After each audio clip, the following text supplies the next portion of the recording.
Aujourd'hui, nous te proposons de passer ton heure de caté avec un ami de Jésus, Paul. C'est un vrai aventurier de la foi. Alors, regarde bien.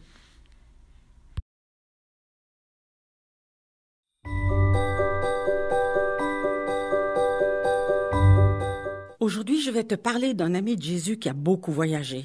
Il s'appelle Paul. Quand il était jeune, il ne connaissait ni Jésus ni les disciples. Au contraire, il les détestait. Il ne pouvait pas les supporter. Et même, il les pourchassait pour les jeter en prison et, si possible, pour les mettre à mort.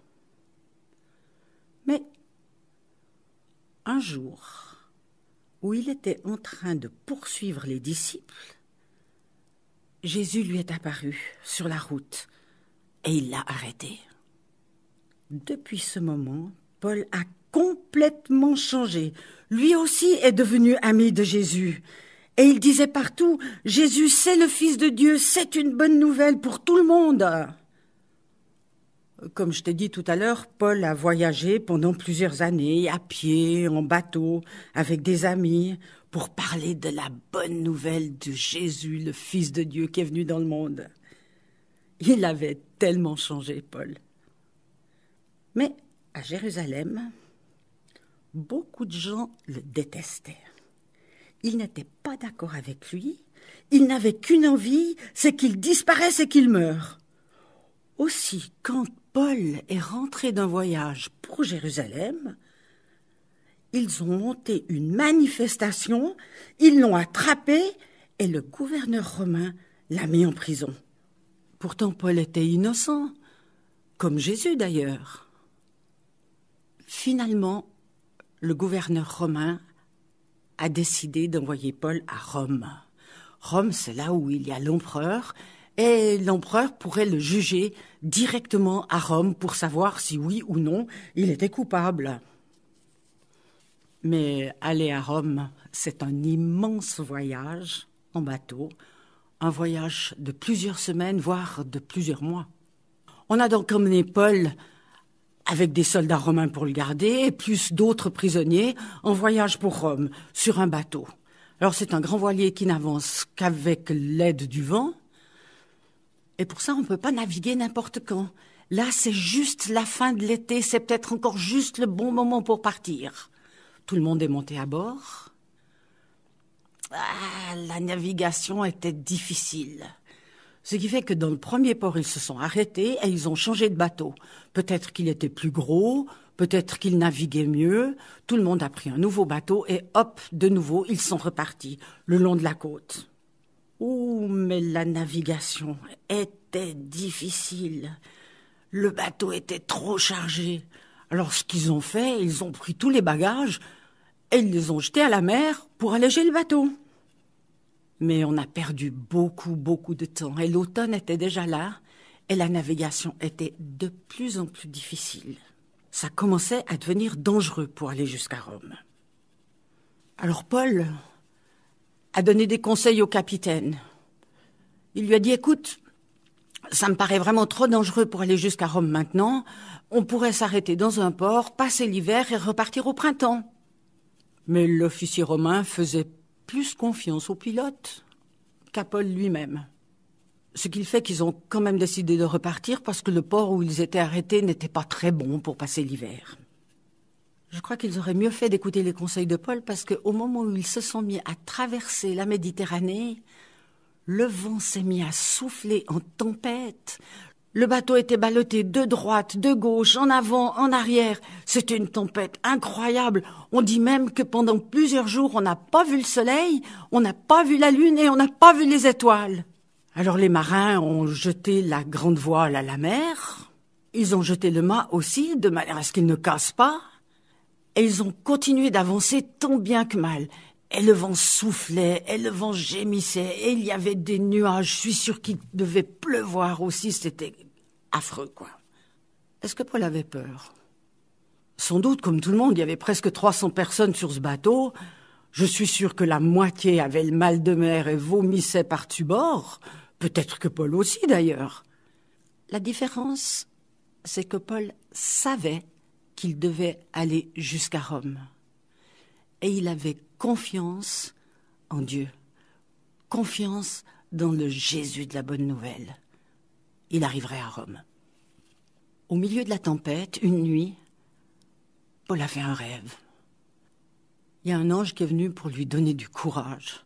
C'est là qu'on se dit que peut-être il avait un tout petit peu perdu courage quand même.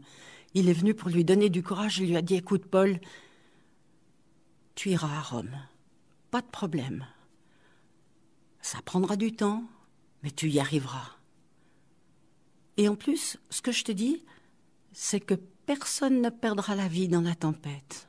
Seul le bateau sera perdu. » Après 14 nuits, les marins ont eu l'impression que là-bas, au fond, on apercevait peut-être une terre. Alors ils ont pris un poids au bout d'une corde pour mesurer le fond de l'eau, 35 mètres. Ils ont avancé encore un petit peu, ils ont refait les mesures, 28 mètres. Alors ils ont attendu le matin, qu'est-ce qu'ils ont vu au loin ? Ça paraissait être une plage, une île. Alors Paul a parlé à tout le monde en disant « Écoutez, je suis convaincu que je dois aller jusqu'à Rome, c'est Dieu qui me l'a dit. Alors, ne perdons pas courage, il y a longtemps qu'on n'a rien mangé, on est fatigué, on a peur. Eh bien, écoutez, on va manger quelque chose et on verra pour la suite. » Alors ils ont préparé un repas. Paul a prié en disant « Merci Seigneur, Dieu du ciel et de la terre et de la mer, parce que tu vas nous sauver. » Ils ont mangé, et pour alléger le bateau, ils ont jeté tout le reste de nourriture, les sacs de blé, tout ça, ils ont tout jeté à la mer. À ce moment-là, des marins ont dit « Nous allons vite mettre des ancres à l'avant du bateau. » Et ils ont voulu monter dans le canot de sauvetage, mais c'était des menteurs. Ils voulaient s'enfuir sur la plage tout seuls. Alors Paul a dit « Non, non, si eux s'en vont, on ne peut pas être sauvés, c'est pas possible. » Alors on a coupé les cordes du canoë et les marins qui voulaient filer n'ont pas pu partir. Le bateau a avancé doucement, doucement près de la plage et tout à coup, crac, il s'est enfilé dans un banc de sable. Et avec toutes les vagues qu'il y avait derrière, l'arrière du bateau s'est complètement réduit en petits morceaux. Alors les soldats ont décidé de tuer tous les prisonniers qui étaient là, de manière à ce que personne ne s'enfuit. Mais le commandant qui voulait sauver Paul a dit non, non, non, non. Ceux qui savent nager se jettent à l'eau jusque sur la plage. Et ceux qui ne savent pas nager, eh bien, il y a assez de planches pour grimper dessus et arriver jusqu'au bord de la plage. Et c'est ce qu'ils ont fait. Et tout le monde est arrivé sur le bord de la plage, mouillé, trempé, peureux, mais sauvés. Ils sont arrivés sur une île où les habitants les ont bien accueillis. Ils avaient même préparé un très grand feu pour les sécher et les réchauffer. Et Paul, qui aimait rendre service, a commencé à ramasser du bois pour pouvoir mettre sur le feu. Quand tout à coup, wow, une vipère qui s'accroche à sa main et qui le mord. Alors tout le monde s'est mis à trembler de peur en disant « Oh, cet homme, ça doit être un assassin. Les dieux n'ont pas voulu qu'il meure dans la tempête et voilà qu'il va mourir sur la plage à cause de cette vipère. » Paul, il a simplement secoué la vipère dans le feu. Ça ne lui a rien fait du tout. Alors les gens ont dit « Ce Paul, il est protégé par Dieu. C'est pas possible autrement. » Paul, les autres prisonniers, le capitaine du bateau, les Romains, ils sont restés pendant 3 mois dans cette île à attendre la fin de l'hiver. Pendant ce temps-là, Paul a continué à parler aux gens du Dieu de la bonne nouvelle, du Dieu qui guérit, de Jésus qui sauve. Il a même rendu visite à des malades qui ont été guéris. Finalement, ils sont restés 3 mois dans cette île, fort bien traités par tous les habitants qui les appréciaient. Quand le printemps est revenu, on a trouvé un autre bateau qui partait pour Rome. Paul, les prisonniers, tout le monde est monté. Et ils ont continué le voyage qui a encore duré des jours, mais cette fois-ci dans de meilleures conditions. Paul avait confiance. Il savait qu'il allait arriver au bout du voyage. En effet, un jour, voilà Rome. C'est là que Paul sera jugé par l'empereur. Mais en attendant, il a pu se louer une petite maison, s'y installer, recevoir ses amis. Il y avait juste un soldat qu'il gardait. On ne sait pas grand-chose de la suite. On sait que Paul est mort à Rome, jugé par l'empereur. Mais ce dont on se rappelle, c'est que malgré la tempête, malgré les Romains, malgré la vipère, Paul avait confiance. Il savait que Dieu prenait soin de lui et qu'il était dans sa main.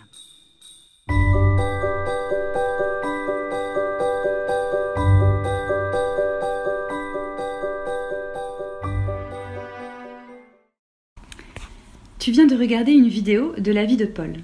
Peut-être avais-tu déjà entendu parler de lui. Paul est un juif pratiquant. Il fait preuve d'une grande ardeur. Il veut servir Dieu en respectant minutieusement la loi. Après ses études, lorsqu'il revint à Jérusalem, il est affolé de la prédication de Pierre qui parle de la mort et de la résurrection d'un fameux Jésus, le Fils de Dieu. Paul sent bien que les chrétiens peuvent bouleverser le judaïsme. Alors, il décide de les combattre. Un jour, il est envoyé en mission à Damas pour rechercher et persécuter les chrétiens. Sur le chemin, il fait une rencontre bouleversante. Il rencontre Jésus, ressuscité. Celui-ci lui demande de devenir son serviteur et son témoin. Un peu plus tard, Paul va commencer à voyager dans tout l'Empire romain pour témoigner de ce qu'il a vécu. Il vivra des aventures étonnantes pour faire connaître Jésus, jusqu'à son dernier voyage à Rome. Voyons ce que tu as retenu.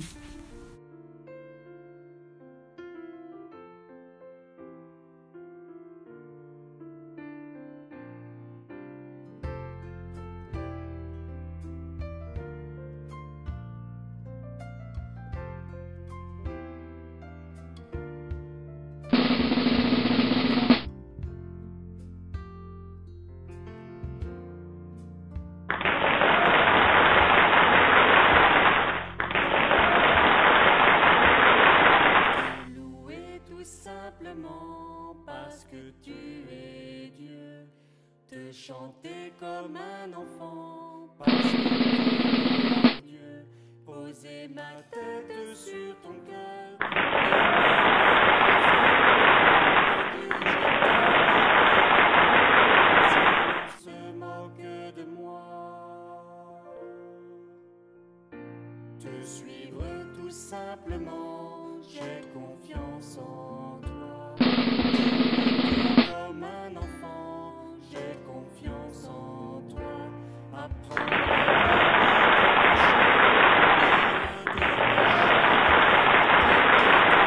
ma vie se passe à servir sans me lasser. Te chercher et te trouver, tu es là. Trouver le calme et l'amour.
Tu as dû t'apercevoir que ce qui permet à Paul de rester joyeux, malgré les problèmes, les épreuves, c'est la confiance qu'il a dans le Seigneur, qui est toujours à ses côtés.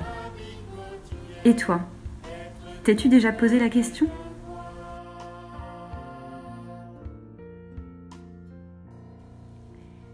Je t'invite à y réfléchir.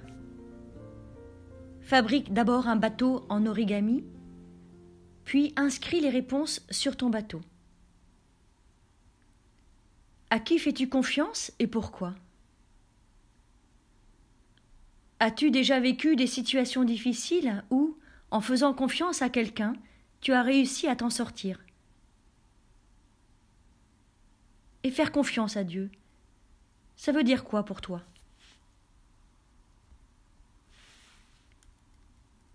Décore ton bateau, prends-le en photo et envoie-le au 06 65 93 89 16.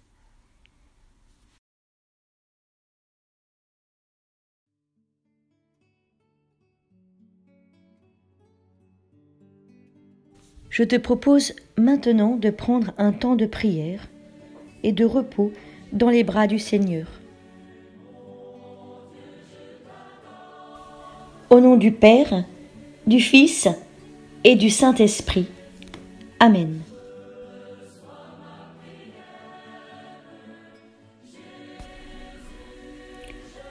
J'ai confiance en toi, Dieu notre Père. J'ai confiance en toi, même si je ne te vois pas. D'autres me l'ont dit, et je le devine aussi. Tu es la vie infinie, comme un petit moteur en moi qui toujours me relance, comme une main qui m'entraîne, comme des bras qui me portent. J'ai confiance en toi, Dieu notre Père. Je peux m'abandonner, me reposer sur toi, sans craindre que tu t'écroules, sans avoir peur que tu t'en ailles. Dieu notre Père, je sais que tu es toujours là. Fais que je ne l'oublie pas.